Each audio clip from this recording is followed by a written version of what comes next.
eh, fasilitas kesehatan memang kita sampai membangun ke puskesmas. Ada 2 puskesmas yang kita bangun, tambahan dari yang lama, dari 15 puskesmas. Selama ini kan yang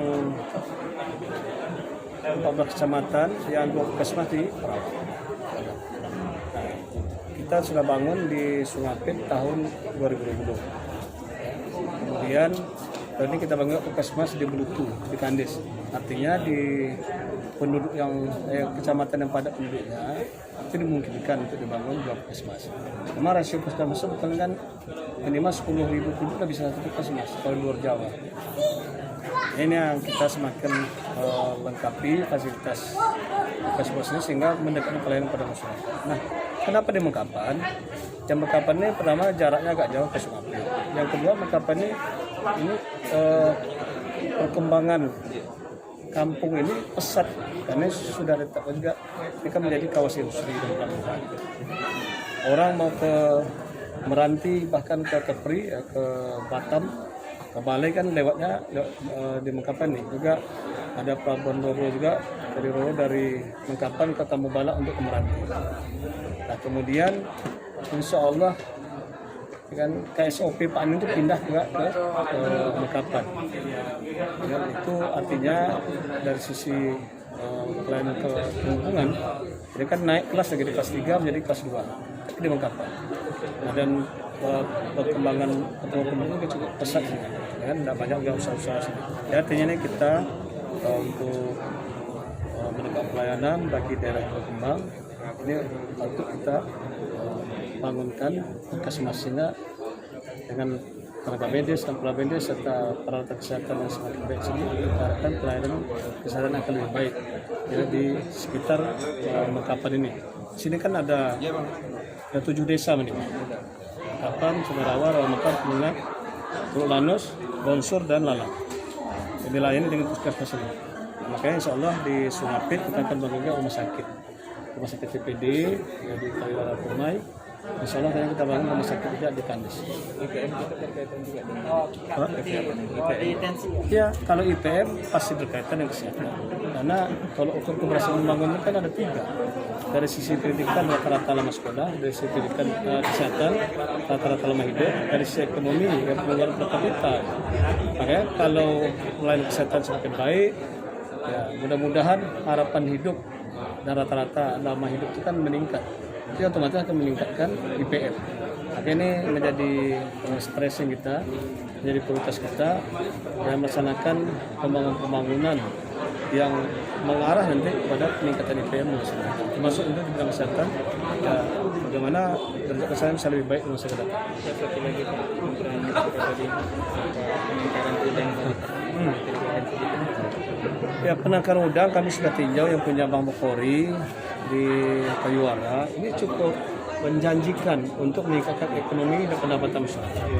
Tadi hitungannya kalau punya tambak ukuran 20 sampai 45 meter, itu kan bisa bibit ditaburkan 200.000 bibit.